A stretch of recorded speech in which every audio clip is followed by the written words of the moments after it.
devons remettre les choses dans l'ordre.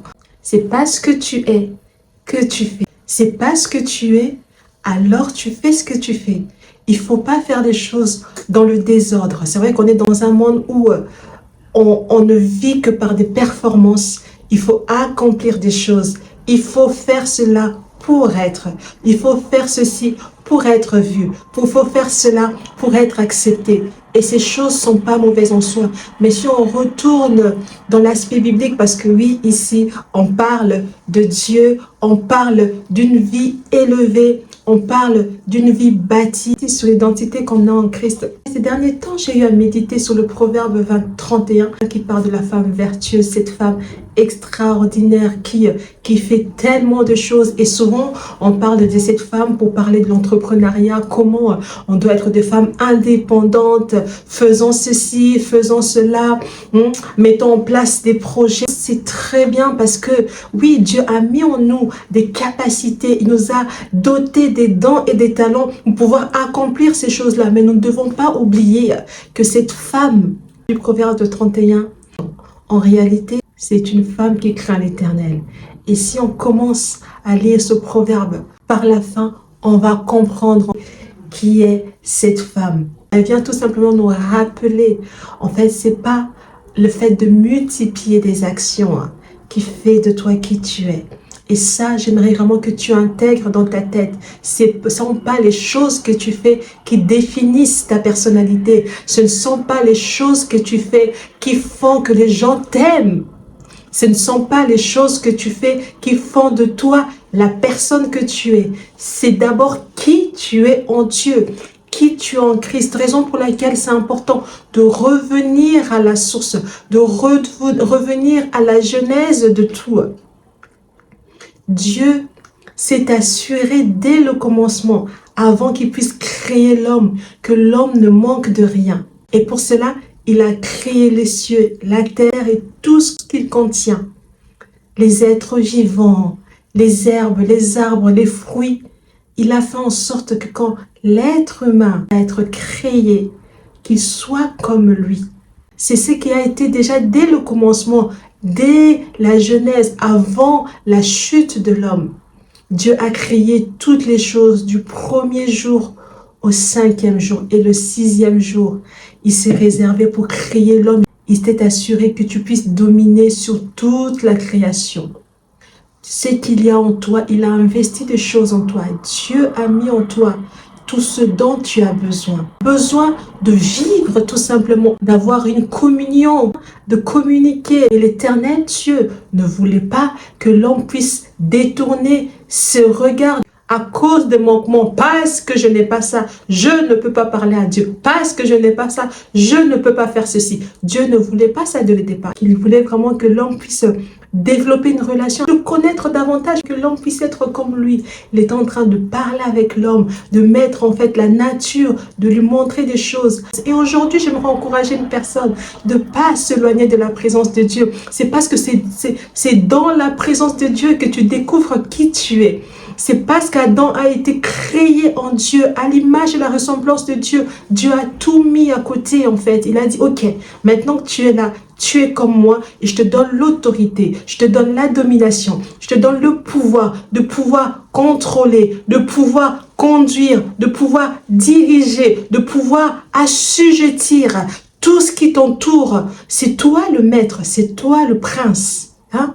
Et tu es une princesse aujourd'hui.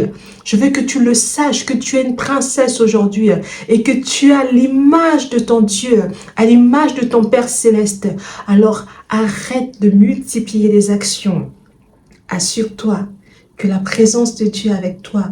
Assure-toi d'abord de revenir à la source et que tout ce que tu fais est réellement aligné au plan et à la volonté de Dieu pour toi. Et nous voyons qu'au Proverbe 31, au verset 30, la Bible dit que la grâce est trompeuse et la beauté est vaine. La femme qui craint l'Éternel est celle qui sera louée. Récompensez-la du fruit de son travail et porte ses œuvres la loue.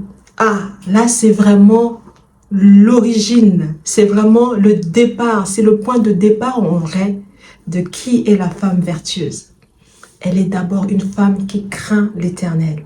La Bible dit que la crainte de l'Éternel est le commencement de la sagesse, n'est-ce pas? Et cette femme, on voit qu'elle est une femme sage. Pourquoi? Elle craint l'Éternel. Et là, le fait qu'elle est une femme de Dieu, c'est une femme qui a une relation avec Dieu, c'est une femme qui est bâtie sous le roc. Elle puise son identité de Dieu. Elle sait qui elle est en Christ. Et c'est parce qu'elle sait qui elle est en Christ que ses œuvres la louent, qu'elle est choyée, qu'elle est aimée par ses enfants, par son époux, et toute la ville parle d'elle. Toute la ville la glorifie en fait. On voit tout ce qu'elle fait et nous pouvons dire que tout ce qu'elle fait découle de qui elle est en Dieu, de sa source qui est Christ, cette source qui ne tarit jamais. Et cette femme, elle a compris que sa vie dépendait d'abord de la source de Christ. Et ça, nous ne devons pas perdre ça de vue. Ta vie dépend de Christ. C'est de là que tu tires ton identité. Parce que si une personne est en Christ, elle est une nouvelle créature. Les choses anciennes sont passées. Et voici, toutes choses sont devenues nouvelles. Tu es une nouvelle personne en Dieu. Et tu as la nature de Dieu. Tu es comme Dieu. Dieu s'est assuré que tu sois comme lui. Voilà, maintenant que tu es créé, tu es comme moi. Tu me ressembles, tu es à mon image.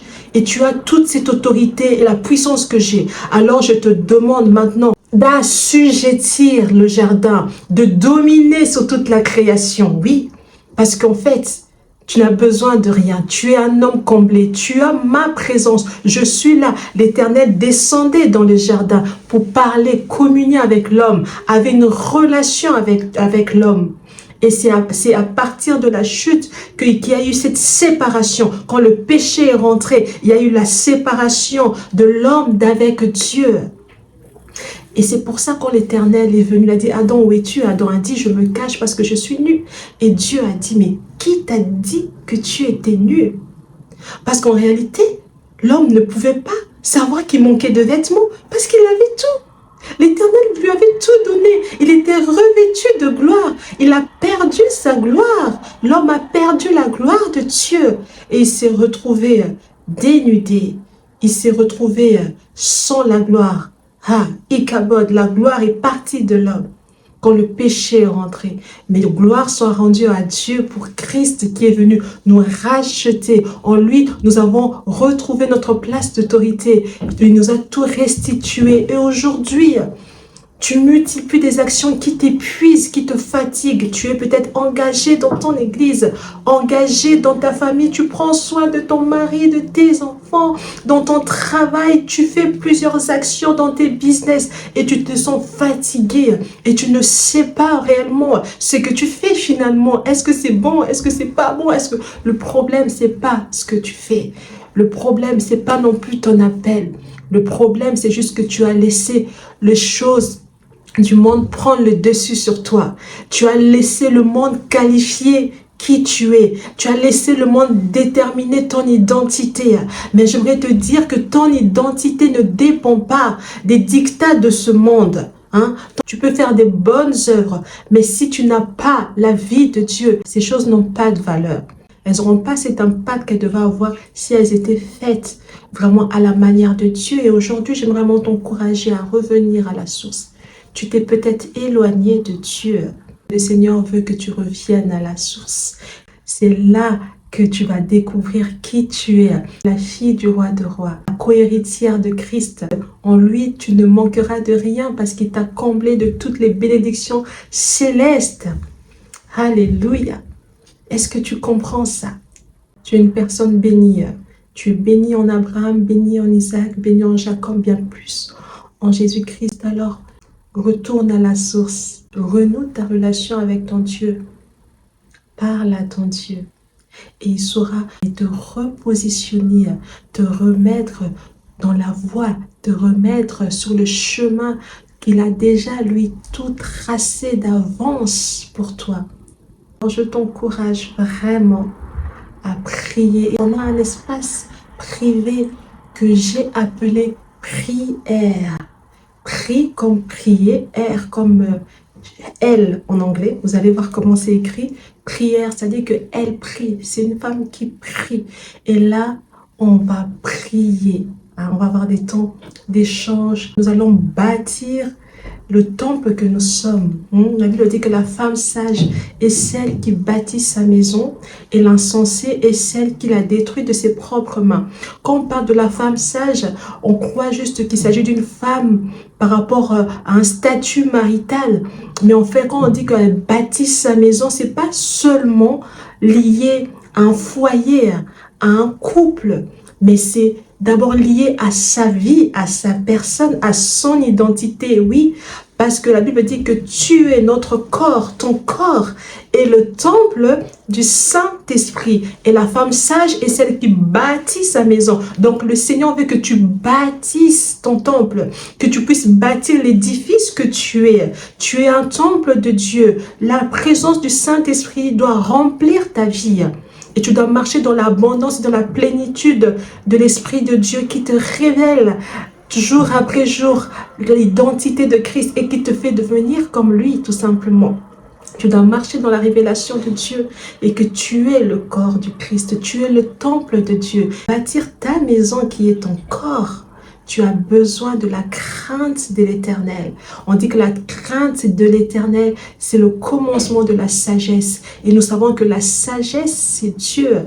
La parole de Dieu, la sagesse nous vient de Dieu. C'est Dieu qui est capable de donner la sagesse. C'est par le biais de la parole, par la méditation, la connaissance de qui est Dieu. Et dans ce groupe de prière, c'est un groupe privé, on va bâtir cette identité-là que Dieu nous a donné. On va vraiment se positionner comme tel, comme des filles, comme des enfants du roi des rois, comme vraiment des co-héritières de Christ pour dominer dans ce monde qui se perd jour après jour. Je suis Gladys, fondatrice de Global Movement. Ici, on accepte le changement que Dieu fait dans nos vies et on embrasse la direction que Dieu a pour nous dans cette saison. Et dans cette saison, certainement, Dieu a une direction pour toi. Et si tu as besoin de savoir comment justement entrer et vivre pleinement la saison que Dieu a pour toi, Global Movement est là pour t'accompagner, pour te mentorer. Et je me ferai un plaisir d'échanger avec toi. Je te dis de l'autre côté, je t'attends dans l'espace privé, prière, où toutes les femmes prient chaque premier mardi du mois à partir de 20h30. On prie et on bâtit le temple que nous sommes. Alléluia. Que Dieu te bénisse.